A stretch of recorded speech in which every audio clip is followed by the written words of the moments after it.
The mistake that a lot of political parties are making, which is making them to lose votes and not to be accountable to society, is because they don't do what they promised to do in their manifestos. When they wanted votes, they had to lobby people, they had to bribe people, they had to make campaigns and spend thousands and thousands of rands in the name of we're going to be developing society. Amandla. So I don't know where that power comes from. So they no longer show that power that they're talking about. And they become exposed of the scandals that they're doing because they're not providing quality services to the people that are entrusted to them. It's important that political parties need to understand why they exist in the first place. Gone are the days when we used to fight apartheid. Now we're fighting an economic justice system that is worse, where people are looting money in order for their personal gains.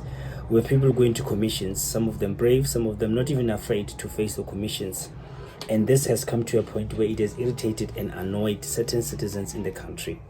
We have illegal foreigners that are playing for themselves, enjoying the lush cake or the fruit cake or the fruit salad of South Africa, because there's no control and order, and somebody is busy pushing the agenda that illegal foreigners should come in the country and play for themselves. They need to go back to their countries and fight those particular countries' governments and tell them that this is nonsense. If they have to scream and shout, and like what Operation Duvula is doing right now, to say they must go back and fix their countries, nobody's going to fix their problems. If it means they have to scream and shout and kick to show their government how displeased they are, let it be, because they elected them. So now they're electing people and then they're running into South Africa, and then those people are just earning for free. So they're just enjoying the ride. It's like a free handover salary. There's no people in the country. So imagine if everybody ran to the country of South Africa, and then people, governments are just sitting there earning money for nothing, which is inappropriate. So the mistakes that political parties are doing is that they are afraid of challenges. Never be afraid as a political party to face the music. And you must be very careful of trying to do things to tarnish your reputation, because opposition parties will always try and find loopholes to try and grab or sneak in. It's like a thief who finds a loophole to get into a well-burglared armed response house. The moment the opportunity rises, he or she or that particular group will make sure that they tackle and achieve whatever that they want to achieve, because there is no control or there is no direction in the safety mechanisms. Because you promise people decent jobs, you promise people houses, you promise people, but now those things are not happening. Instead, you're taking that money and enriching yourself in the name of comrade. So it becomes pathetic. Some of you even buy votes or forge votes. I mean, what is the point of staying for too many decades because you want to enjoy the money? Serve and go away and leave the baton for others so that they can be able to carry the legacy.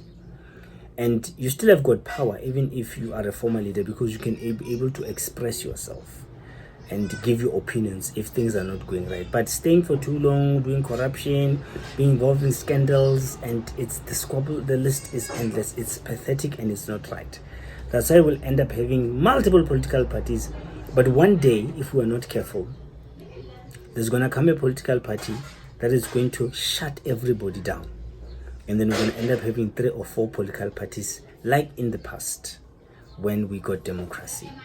So it's important that we need to be very careful of what we are saying, the hate speeches. For example, on the issue of Orania, look, I don't have to entertain Orania because it's a private farm that was bought by the people who bought it from our government.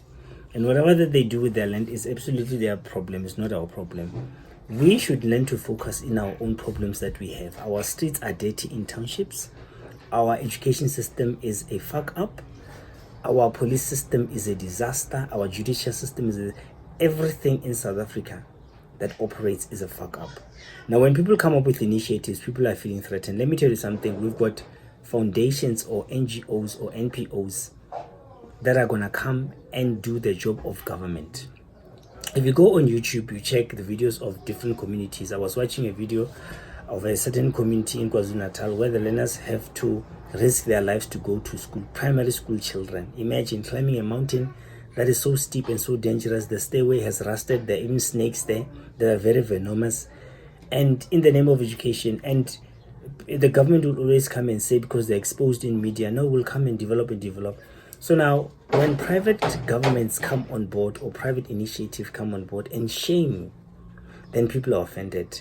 If I build a town and then you try to march against my town, you're going to wish that the sperm that created you did a backstory the day it sowed the egg that created you. Because this is what I'm going to do. Have you ever seen Power Rangers? How the Megazords are morphing? I am going to make sure that when I build my own town, I'm going to have war Megazords that are going to come out. So if you march to my town, you're going to expect a Megazord that is going to push you straight to Venda. I don't know how you're going to come back to Limpopo. It's going to push you straight to Cape Town to teach you a lesson. So it's important that we need to behave ourselves and do things that are right. If you don't know how to lead, get out of the kitchen. If you can't stand the heat, get out of the kitchen. Stop wasting people's time. Make sure that you do something that is constructive. If you want to enrich yourself, do a business. I think that's the simple way to have money, and be a sole trader. Nobody will be able to run after you because you'll be owning the money and you don't have to account to anybody. So please make sure that as political parties, you fix your nonsense and your behaviors. Stop trying to convince people to vote for you, knowing that you don't even have, the proper qualifications to lead people. Cadre deployment, which is a problem. I'm having degrees and diplomas. They're going to take somebody with not even matric to come and lead me. You must be joking. What are you going to tell me? Sticks and stones may break my bones, but your words will never hurt me. Pass up.